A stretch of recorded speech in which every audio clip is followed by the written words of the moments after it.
Hi everyone, welcome to Kipan Education channel. So as you all know that कि आपकी जो HP TET नवंबर 25 के लिए जो रजिस्ट्रेशंस है वो स्टार्ट हो चुकी है। आपकी एग्ज़ाम डेट्स जो हैं वो भी आउट हो चुकी है अकॉर्डिंग टू द सब्जेक्ट्स।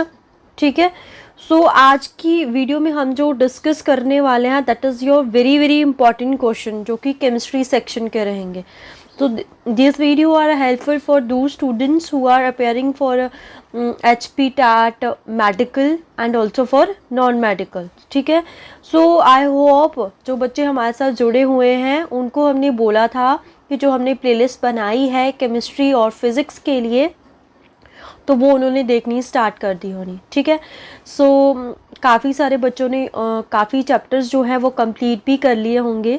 कुछ एक बच्चे हमारे साथ पुराने बच्चे भी जुड़े होंगे जिनका कुछ मार्क्स से जो पेपर है वो रह गया होगा। ठीक है, तो उनको तो पता ही होगा कि कैसे क्वेश्चंस आते हैं। तो जैसे जो हमारे साथ नए बच्चे जुड़े हैं तो उनके लिए काफ़ी इंपॉर्टेंट सेशन रहने वाला है, पुराने बच्चों के लिए भी। ठीक है, तो जो ये वीडियो है इसमें आपके अगर मैं बात करूँ वी कैन से दैट कि मैं आपको 40-50 के अराउंड क्वेश्चन करवाने वाली हूँ। 40-50 के अराउंड क्वेश्चन करवाने वाली हूँ। अगर आप सिर्फ ये PDF देख रहे हो, ठीक है, तो इसमें से 10 क्वेश्चन आपके केमिस्ट्री के कहीं नहीं जा रहे हैं। मतलब कहने का मतलब ये है कि जो 10 क्वेश्चन होंगे आपके केमिस्ट्री के वो इसी PDF के अंदर से होंगे। इसमें जितने भी कॉन्सेप्ट है उसी के अकॉर्डिंग होंगे, उनसे बाहर से 10 बोला मैंने, मिनिमम 10 to 15 क्वेश्चन भी हो सकते हैं कि आपको इन्हीं सभी जो मैं यहाँ पे कॉन्सेप्ट डिस्कस करने वाली हूँ उससे क्वेश्चन देखने को मिलेंगे।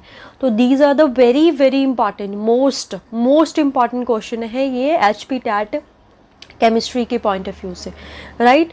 सो ये जो आपकी आज का सेशन रहने वाला है it is a very very important. देखो एक चीज़ मैं आपको ये बताना चाहूँगी कि अगर आप चाहते हो कि आप सिर्फ क्वेश्चन सॉल्व करने से आपका हो जाएगा, नहीं होगा। आप वही 80 से 90 वाली लाइन में ही आओगे। 90 आप क्रॉस नहीं कर पाओगे अगर आपने क्लासेस नहीं लिए, अच्छे से कॉन्सेप्ट को स्ट्रॉन्ग नहीं करा है। 80 to 90 के बीच में ही रहेगा। ठीक है, तो इस एग्ज़ाम को कुछ ऐसा मत समझिए कि ये एक तरह से आप समझ सकते हो कि इजी एग्ज़ाम है, पुराने क्वेश्चन आंसर्स करके हो जाएगा। बिल्कुल भी नहीं होगा। कोई भी ऐसा एग्ज़ाम्स नहीं है जिसको आप मतलब ऐसे लाइटली लेके कर लोगे, बिल्कुल नहीं होगा। या तो ऐसा हो सकता है कि आपके आप हर एक सब्जेक्ट में, फिजिक्स में भी, केमिस्ट्री में भी, मैथ्स में भी बहुत अच्छे हो, फिर आप कर सकते हो। ठीक है, फिर आप PY क्वेश्चंस को देखो कैसे क्वेश्चन हो, आपका फिजिक्स केमिस्ट्री मैथ्स तीनों स्ट्रॉन्ग सेक्शन है, तब आप कर सकते हो। बट फिर भी ऐसा पॉसिबल नहीं है क्योंकि हमें फिर क्या करना पड़ता है कि अलग अलग फील्ड चूज़ करनी पड़ती है। कोई फिजिक्स में जाएगा, कोई मैथ्स में, कोई केमिस्ट्री। तो हर कोई बच्चा एक सेक्शन में स्ट्रॉन्ग होगा। तो सिर्फ एक सेक्शन करने से तो ये नहीं होने वाला है। आपको भी पता है, स्पेशली अगर नॉन मेडिकल की बात करूँ कि आपके पास PCM होता है। तो मेरा फोकस तो वैसे इन्हीं 3 सब्जेक्ट पे रहता है कि अगर आप ये अच्छे से कर लोगे आपका पेपर हो जाएगा। बट इन केस कई बार क्या हो जाता है, जैसे अभी जून का पेपर हुआ, फिज़िक्स का सेक्शन थोड़ा सा मुश्किल आ गया, तो इसके लिए मैंने आपको साइकोलॉजी को बोला हुआ है कि साथ में आप साइकोलॉजी को भी प्रिपेयर करो कि जो यहाँ पे, क्योंकि जो मुश्किल क्वेश्चन आएंगे 5 to 10 वो आपके यहाँ पे कवर हो जाए। वो कहाँ पे कवर हो जाए? यहाँ पे कवर हो जाए।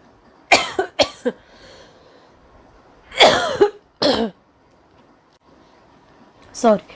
ठीक है, तो ऐसे अगर आप तैयारी करोगे तो बहुत ही अच्छा रहेगा आपके लिए। तो अभी स्टार्ट करते हैं यहाँ पे। और एक बात, नोट्स के बारे में आपको बताया गया है। इनकेस अगर, सबसे पहली बात मैं यही बोलती हूँ, वीडियोस को देख के खुद से नोट्स बनाओ।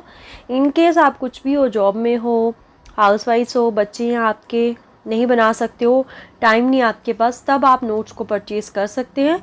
उसके लिए आपको बताया गया हमारा जो चैनल का इंस्टाग्राम पेज है वहाँ पे आप मैसेज ड्रॉप कर सकते हो। ठीक है, वहाँ पे आपको पर्सनल गाइडेंस भी दी जाती है। अगर कोई भी डाउट है, कैसे प्रेपरेशन करनी है, पर्सनल मैं ही बात करती हूँ वहाँ पे। ठीक है, सारी चीज़ें आपके साथ डिस्कस की जाती है। तो वहाँ पे आप मैसेज ड्रॉप करके अपने जो भी डाउट्स है वो क्लियर कर सकते हो। तो यहाँ पे अब हम स्टार्ट करते हैं। First question, the element used in vulcanization of a rubber. साथ ही साथ मैं बताती रहूँगी कौन से चैप्टर से क्वेश्चन आया हुआ है। ठीक है, ये सारे ना एक तरह से आपके PYQ ही हैं। बहुत सारे पेपर्स को मिला के मैंने यहाँ पे ये क्वेश्चंस रखे हुए हैं। तो वल्केनाइजेशन ऑफ रबर ये हमारे पास पॉलीमर चैप्टर से लिया गया है। कहाँ से लिया गया है ये? पॉलीमर चैप्टर से। देखो वल्केनाइजेशन ऑफ रबर का मतलब क्या होता है, जो हमारी नेचुरल रबर होती है दैट इज़ वेरी वेरी हम बोल सकते हैं सॉफ्ट होती है ये। तो रबर, अब रबर काफ़ी जगह यूज़ होती है, इसके टायर्स बनते हैं, तो टायर्स तो सॉफ्ट नहीं होते हैं, उसको हार्डनेस प्रोवाइड करवानी पड़ती है। तो वो प्रोसेस जिसमें रबर को हार्डनेस प्रोवाइड करवाई जाती है वो प्रोसेस होता है हमारा वल्केनाइजेशन। तो रबर को मिक्स किया जाता है, एलिमेंट इज सल्फर। किस एलिमेंट के साथ मिक्स किया जाता है? सल्फर एलिमेंट के साथ मिक्स किया जाता है। ठीक है, नेक्स्ट क्वेश्चन है, देखो tooth decay start as the pH value of dash of mouth. देखो टूथ डिके, अब ये एसिड बेस का क्वेश्चन है। ठीक है, किसका क्वेश्चन है ये? एसिड बेस सॉल्ट चैप्टर जो आपके पास। तो टूथ डिके, तो अगर आपको पता होगा कि हमारे जो टूथपेस्ट होते हैं वो बेसिक इन नेचर होते हैं, जो हमारे टूथपेस्ट है वो कैसे होते हैं? Basic in nature. बिकॉज हम दिन भर बहुत सारी ऐसी चीज़ें खाते हैं जिस वजह से हमारे जो टूथ है या टीथ है वो कैसे हो जाते हैं? एसिडिक हो जाते हैं। ठीक है, बट टूथ डिके स्टार्ट कब होता है? देखो एसिडिक, ये भी बेसिक वाली पीएच वैल्यू है, क्योंकि ग्रेटर देन 7 हमारी पीएच बेसिक ही होती है, 7 तो न्यूट्रल, तो ये दोनों नहीं हो सकती ये। तो टूथ डिके स्टार्ट होता है जब भी पीएच वैल्यू जो है वो लेस देन जाती है 5.5 से। 5.5 से लेस देन कौन सी आ रही है? 5.2। तो ऑप्शन नंबर डी क्या हो जाएगा? Right answer. ओके, अभी हम चलते हैं नेक्स्ट क्वेश्चन के ऊपर। देखो that is a very very important question, electronegativity as we move left from right across the period. तो कुछ एक बच्चों ने थ्योरी लेक्चर्स देख के बोला था कि मैम हमें इन जो ट्रेंड्स वाले क्वेश्चन है इसमें क्या आ रहा है, प्रॉब्लम आ रही है, राइट, कि इसको कैसे सॉल्व करना। ये बहुत फेवरेट है इनका क्वेश्चन कि लेफ़्ट टू राइट जो है ना, कुछ कितनी प्रॉपर्टीज़ है आपकी, अगर आपने ट्रेंड्स वाला चैप्टर पढ़ लिया होगा, electronegativity, electron gain enthalpy, ionization enthalpy, ये 3 है। तो ये कैसे चलती है? लेफ़्ट टू राइट मतलब हम पीरियोडिक टेबल में ऐसे मूव कर रहे हैं, कैसे चलती है हमारे पास। ठीक है, थोड़ा सा ओवरव्यू मैं यहाँ पे दे देती हूँ। देखो ऐसे हमारी जो ये हॉरिजॉन्टल कॉलम्स होते हैं इनको रोज़ बोला जाता है, और जो हमारे ये जो वर्टिकली रोज़ हैं, ये वर्टिकली रोज़ हैं, सॉरी हॉरिजॉन्टल कॉलम्स जो होते हैं इनको बोला जाता है ग्रुप्स। ठीक है, उसके बाद ये जो वर्टिकली रोज़ है इनको बोला जाता है पीरियड। ठीक है, तो जो ये ट्रेंड्स होते हैं अलोंग द पीरियड, मतलब अलोंग द पीरियड इस तरफ को, जिसको लेफ़्ट टू राइट बोला जाता है, डाउन द ग्रुप बोला जाता है हमारे पास ग्रुप में। ठीक है, कोई एक ग्रुप कंसिडर कर लेते हैं, आई होप आपको ग्रुप्स का पता होगा। ठीक है, मैंने ले लिया 17 ग्रुप, जिसको क्या बोला जाता है? Halogen, fluorine, chlorine, bromine, iodine, right, मैंने ये ले लिया फ्लोरीन, क्लोरीन, ब्रोमीन, आयोडीन। ठीक है, अब आई होप आपको पता होगा कि फ्लोरीन जो है इसकी इलेक्ट्रॉनिक कॉन्फ़िगरेशन लिखूं, 1s2, 2s2, 2p5, ये होगी इसकी इलेक्ट्रॉनिक कॉन्फ़िगरेशन। इसकी भी ऐसे होगी क्योंकि ऐसे होगी 3s2, 3p5, ऐसे होगी हमारे पास। देखो इसमें 1 2 शेल आ रही हैं, 1 2, क्लोरीन में 1 2 3 शेल आ रही है। मतलब जैसे जैसे हम नीचे की तरफ जाएंगे नंबर ऑफ शेल्स इंक्रीज करें, which means down the group size क्या कर रहा है? इंक्रीज। एक चीज़ आपको ये पता होना चाहिए, डाउन द ग्रुप साइज क्या कर रहा है? इंक्रीज। तो अलोंग द पीरियड साइज क्या करेगा? डिक्रीज। बस यही है क्वेश्चन को सॉल्व करने का तरीका। आपको पता चल गया, नीचे की तरफ हम जब जाएंगे साइज इंक्रीज करेगा, इस तरफ जाएंगे साइज डिक्रीज करेगा। तो तीनों जितनी भी हमारे पास इंथैल्पीज है, electron gain enthalpy, electronegativity, ionization enthalpy, inversely proportional to size. मतलब क्या होगा, ये इंथैल्पीज क्या है वो आप थ्योरी लेक्चर से देख सकते हो। ठीक है, कि जो साइज है अगर वो ज़्यादा होगा तो आयनाइजेशन इंथैल्पी कम, कम होगा तो ज़्यादा। तो as we move left from right, इस तरफ साइज क्या कर रहा है? डिक्रीज। तो साइज डिक्रीज कर रहा है, इलेक्ट्रोनेगेटिविटी क्या करे? इंक्रीज। ऑप्शन बी हो जाएगा राइट आंसर। ऐसे इनको अप्रोच करना है। ठीक है, नेक्स्ट क्वेश्चन है, that is also a very very important question, number of neutrons. ये तो मतलब इतना फेवरेट क्वेश्चन है HP टैट वालों का, पक्का आपको पेपर में देखने को मिलता ही मिलता है।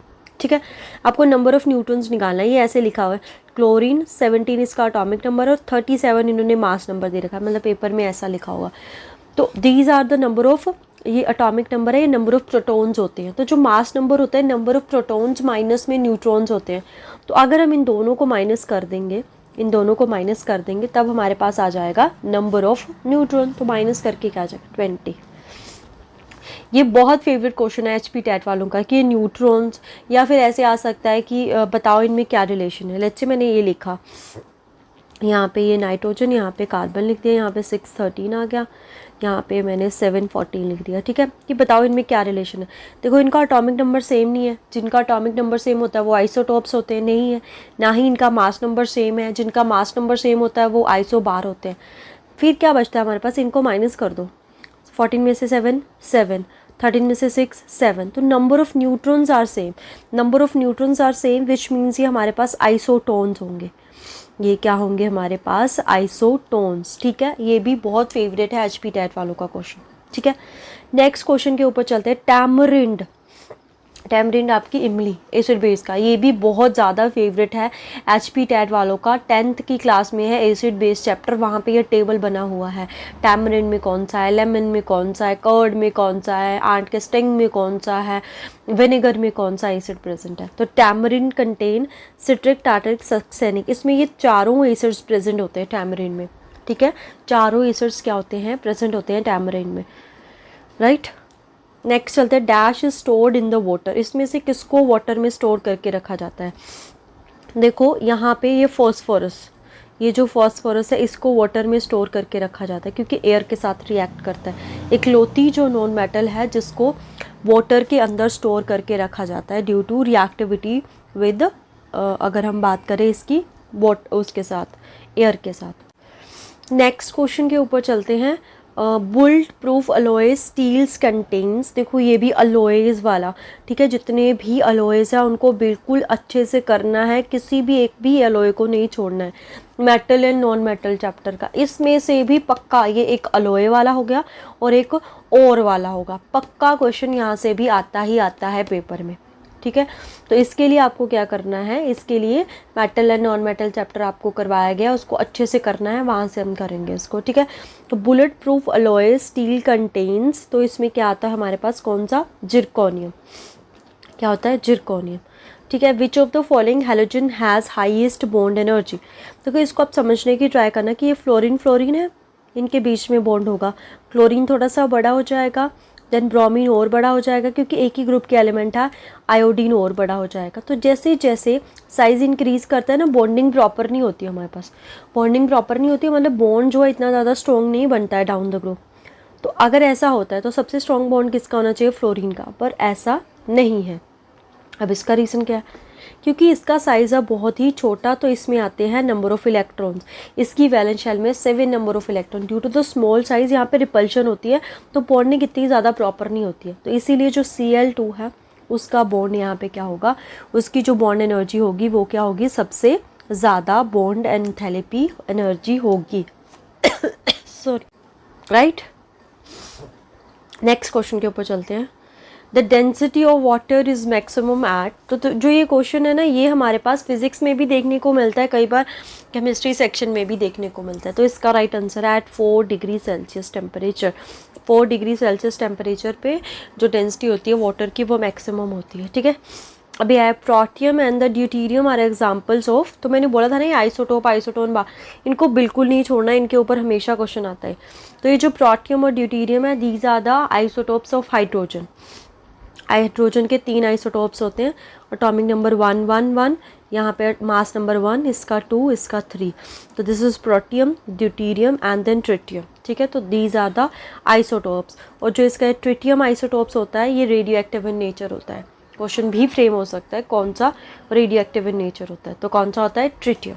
ठीक है, next question, modern periodic law depends upon, तो जो मॉडर्न पीरियोडिक लॉ है वो किसके ऊपर बेस्ड है, वो हमारे पास एटॉमिक नंबर के ऊपर बेस्ड है। किसके ऊपर बेस्ड है, atomic number. Very very important है, बच्चे एटॉमिक मास कर देते हैं ऑप्शन ही देख के। ठीक है, ध्यान से पढ़ना है।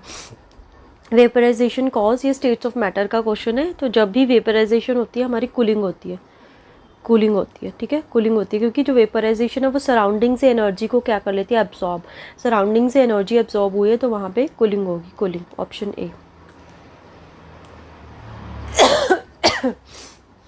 Now conversion of a solid into gas without undergoing in liquid state is known as a sublimation. ठीक है, इजी सा क्वेश्चन है, सब्लिमेशन।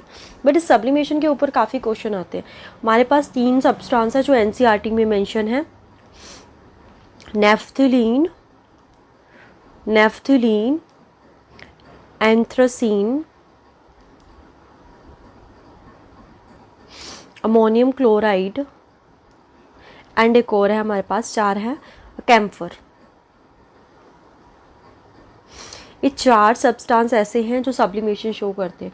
तो अगर कहीं पे भी इनकी सेपरेशन टेक्निक पूछी जाए ना, मतलब किसी के साथ इनको मिक्स किया गया और पूछा जाए इसकी सेपरेशन टेक्निक क्या होगी, तो सब्लिमेशन ही इसकी सेपरेशन टेक्निक होगी। इसको कहीं पे भी इंपॉर्टेंट मार्क करके कहीं पे लिख लीजिएगा, वेरी वेरी इंपॉर्टेंट है ये, ठीक है।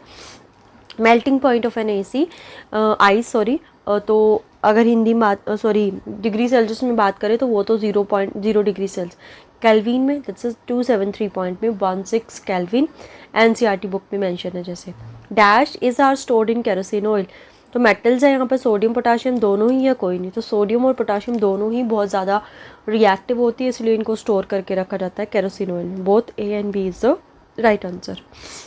ये भी स्टेट्स ऑफ मैटर का क्वेश्चन है। Tyndall effect, so Tyndall effect means होता है हमारे पास स्कैटरिंग ऑफ लाइट, कि लाइट जो है वो स्कैटर करती है, ठीक है, स्कैटरिंग ऑफ लाइट।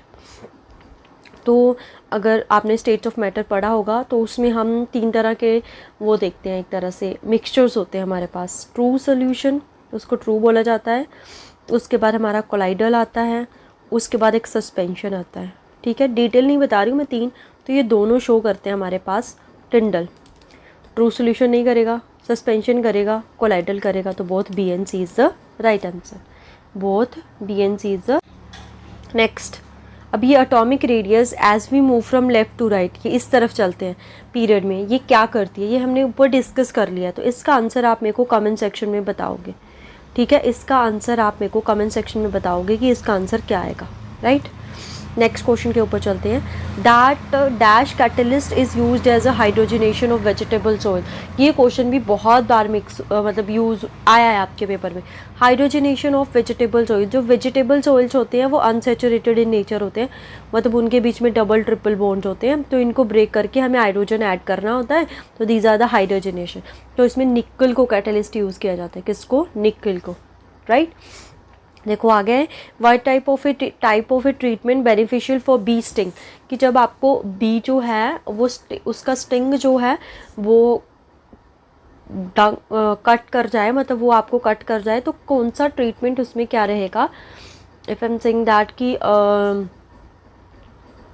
अपना यूज़फुल रहेगा, तो एंट स्टिंग में एसिड होता है कौन सा, मिथेनोइक एसिड। तो इस एसिड को न्यूट्रलाइज करना है तो उसके लिए हमें बेस चाहिए, तो बेस कौन सा, sodium chloride is salt, other तो नहीं, because sodium bicarbonate and baking soda both are same, ठीक है। तो इसका आंसर क्या आ जाएगा, यही आ जाएगा, सोडियम बाइकार्बोनेट, दोनों में से कोई एक कर सकते हो। नेक्स्ट ये पॉलीमर चैप्टर का क्वेश्चन है। CF2 is a monomer unit of FRN, देखो F से याद रखो, टेफ्लॉन, इसकी मोनोमर यूनिट है ये टेफ्लॉन की, और ये कुकिंग यूटेंसिल की नॉन कोटिंग, एक मिनट, मतलब कि जो नॉन स्टिकी हमारे यूटेंसिल्स होते हैं ना, नॉन स्टिकी यूटेंसिल, वहाँ पे यूज़ होता है हमारा ये Teflon. Which of the following is vitamin is water soluble, तो कौन सी वाटर सॉल्युबल होती है हमारे पास, vitamin B and C are water soluble and all others are fat soluble, तो B एंड C, तो B तो नहीं है, C है हमारे पास।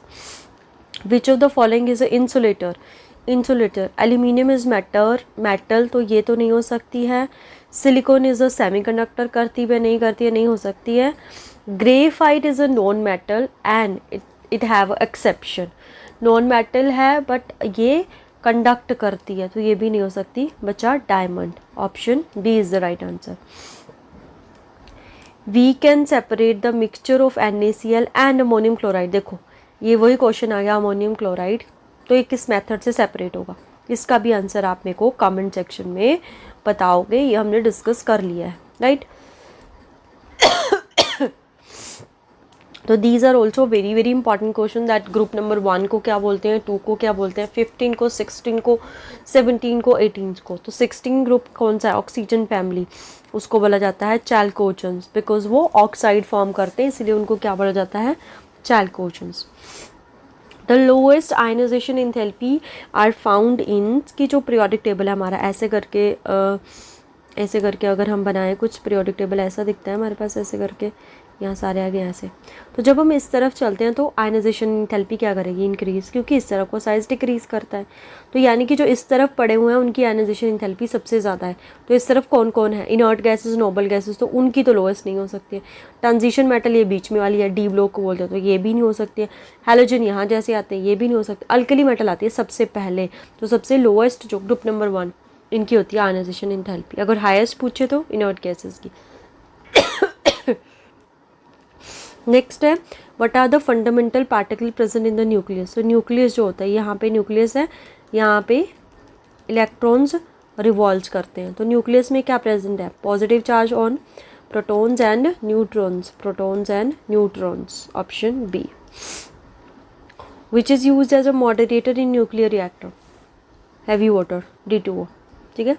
इन fire extinguisher we used, fire extinguisher में हम किसको यूज़ करते हैं, तो sodium carbonate, option B. Acid base and salt का क्वेश्चन है।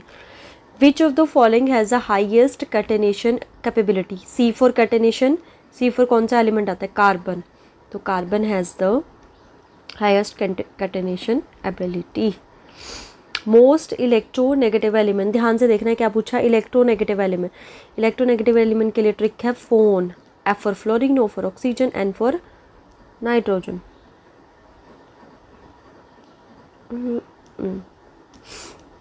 ठीक है, तो फ्लोरीन। अगर पूछा होता इलेक्ट्रॉन गेन इंथैल्पी किसकी मैक्सिमम है, क्या, इलेक्ट्रॉन गेन इंथैल्पी, तो इलेक्ट्रॉन गेन इंथैल्पी किसकी मैक्सिमम होगी, इलेक्ट्रॉन गेन इंथैल्पी मैक्सिमम होगी हमारे पास क्लोरीन की। इसको याद रखना है, ये एक्सेप्शन के साथ है, किसकी होगी, क्लोरीन की। यहाँ पे नेगेटिविटी पूछी गई थी। The most malleable metal, malleable metals कौन सी हमारी, गोल्ड। लॉन्ग लॉन्ग वायर्स बनाई जाती है मेटल्स की, वो हो जाती है मेलेबल। डक्टिलिटी जिसमें शीट्स बनाई जाती है, right.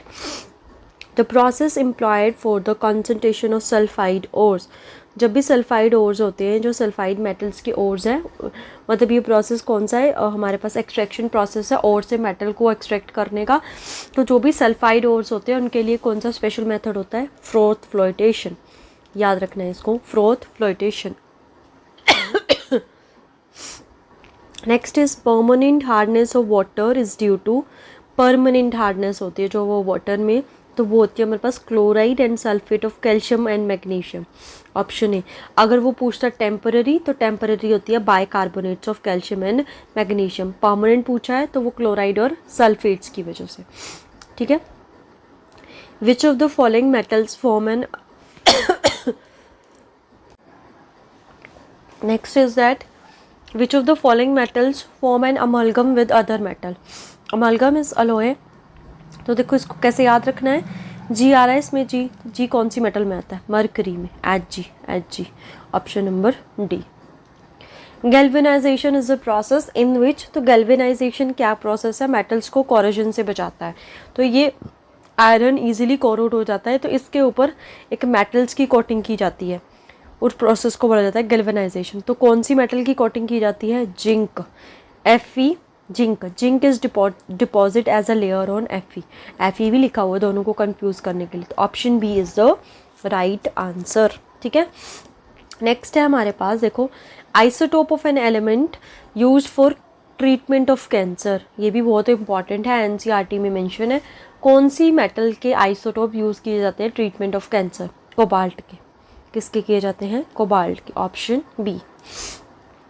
The pH value of blood is, तो ये जो क्वेश्चन है ये याद करने वाले हैं, इनमें कोई कॉन्सेप्ट नहीं है, तो ये सीधे ही क्वेश्चन आते हैं, right.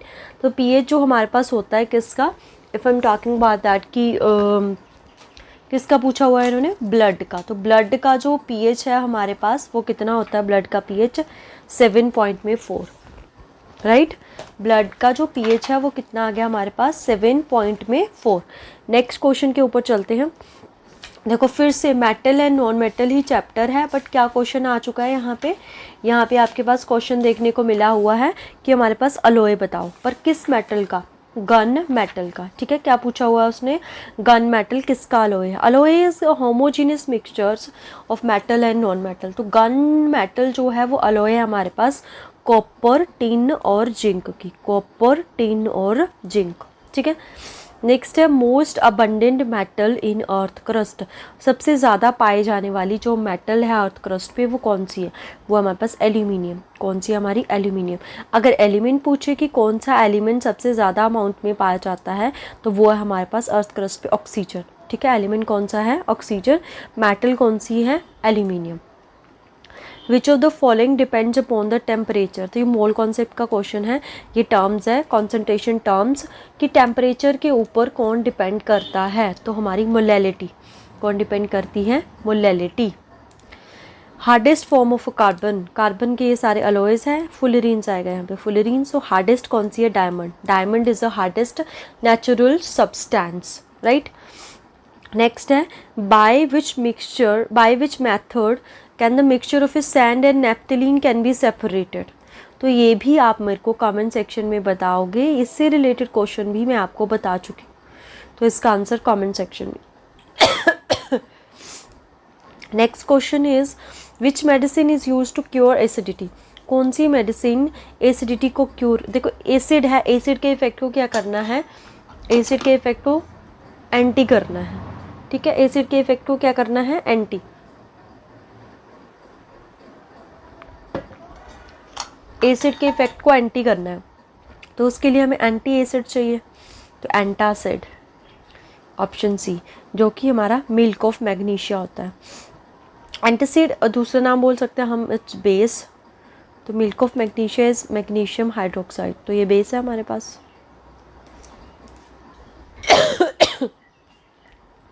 Next stainless steel consist of, stainless steel also alloy, iron का ही अलॉय है हमारे पास, ये स्टेनलेस स्टील क्या है, आयरन का ही अलॉय है। तो इसमें क्या होता है हमारे पास, ये भी मिक्सचर है मेटल, बट ये नॉन मेटल्स का, मेटल प्लस में नॉन मेटल, मेटल प्लस में नॉन मेटल, तो इसका आंसर है ये कार्बन, क्रोमियम, निकल, मैंगनीज, आयरन, इन सब के मिक्सचर से बनता है हमारा stainless steel. Next litmus is obtain from which plant, जो लिटमस है ये हमारे पास एज अ इंडिकेटर काम करता है, तो इंडिकेटर वाला भी बहुत इंपॉर्टेंट है, क्वेश्चन आता है पेपर में, ऐसा अलग अलग इंडिकेटर है, फिनोल्फेथिलीन, मिथल, ऑरेंज एसिड में कौन सा कलर है, बेस में कौन सा कलर है, तो उसको अच्छे से करना है, क्लासेस में आपको बहुत अच्छे से डिस्कस करवाया है। तो जो लिटमस है वो लाइकेन फैमिली प्लांट होता है, उसका ये मेंबर है। Which is acid is present in ant bite, तो ये मैं बता चुकी हूँ, बी वाला जो क्वेश्चन था वहाँ पे, तो ये आप ये कमेंट सेक्शन में बता सकते हो। Which metal melts in human hand, देखो एक मेटल हमारी एक ऐसी है जो लिक्विड स्टेट में होती है, दैट इज़ योर मर्करी, पर ये मेटल है होती तो सॉलिड स्टेट में, पर जैसे ही हाथ पे आती है हमारे पास ह्यूमन हैंड तो ये मेल्ट कर जाती है, तो वो है गैलियम। कौन सी मेटल है वो, gallium, option A is the right answer. Solder is an alloy of, ये जो हमारे पास सोल्डर होते हैं वो किसका अलॉय होते हैं, तो ये वेल्डिंग वेल्ड करते हैं ना इलेक्ट्रिक वायर को, तो ये अलॉय होते हैं किस किस का, लेड और टिन का, लेड और टिन का, option number A. Next cinnabar is the ore of, तो सिनेबार जो है वो ओर होते हैं मरकरी के, गैलेना इज ओर ऑफ, ये लेड के ओर होते हैं। ठीक है, नेक्स्ट है हमारे पास aqua regia, Aquaresia is the fresh mixture of a concentrated HCl and concentrated HNO3 and the ratio, मतलब ये जो एक्वारीजिया वो किसका मिक्सचर है, HCl और HNO3 का मिक्सचर होता है हमारे पास। ठीक है, HCl एंड HNO3 का क्या होता है, मिक्सचर होता है हमारे पास, पर mixture is in the ratio of 3:1, किसकी रेशो में होता है, 3:1, ऑप्शन बी क्या आ जाएगा यहाँ पे, राइट आंसर। ठीक है, 3:1, ये क्या होता है, ये जो हमारी मेटल्स होती है, प्रीशियस मेटल लाइक गोल्ड, उसको डिसॉल्व करने का एक मिक्सचर होता है, मतलब बोला जाता है कि हम इसको प्योर कर देंगे गोल्ड को, पर साथ में उसको डिसॉल्व भी कर लेते हैं। तो आज की क्लास का आपका लास्ट जो क्वेश्चन है वो हमारे पास आता है, vinegar is a %% aqueous solution of acetic acid, ये जो विनेगर है वो कितना % होता है हमारे पास, अगर हम बात करें विनेगर की, that how many % of vinegar, so इसका जो राइट आंसर होगा वो होगा हमारे पास 10 to 11%। ठीक है। जो विनेगर है ना, इसको ग्लेशियल एसिटिक एसिड भी बोला जाता है। क्या बोला जाता है इसको? Glacial acetic acid. वो क्यों बोला जाता है? बिकॉज ये विंटर सेशन में थोड़ा सा जम जाता है, ठीक है, ये आइस की तरह, तो ये ग्लेशियल बोल दिया जाता है इसको। तो ये थे आपके इम्पॉर्टेंट क्वेश्चन, ठीक है, सभी के। तो अगर आपको इसका पीडीएफ चाहिए होगा तो आप कहीं पे भी हमें इंस्टाग्राम पे या टेलीग्राम पे मैसेज ड्रॉप कर सकते हो, तो वहाँ पे आपको ये पीडीएफ प्रोवाइड करवा दिया जाएगा, ठीक है। तो आई होप आपको इससे आइडिया लगा होगा दैट हमने जो भी चैनल के ऊपर प्रोवाइड करवाया है वो कितना इम्पॉर्टेंट है और कैसे क्वेश्चंस पेपर में देखने को मिलते हैं, ठीक है। आज के लिए इतना ही, बहुत ही जल्दी हम नेक्स्ट वीडियो के साथ मिलेंगे। Thank you so much, happy learning.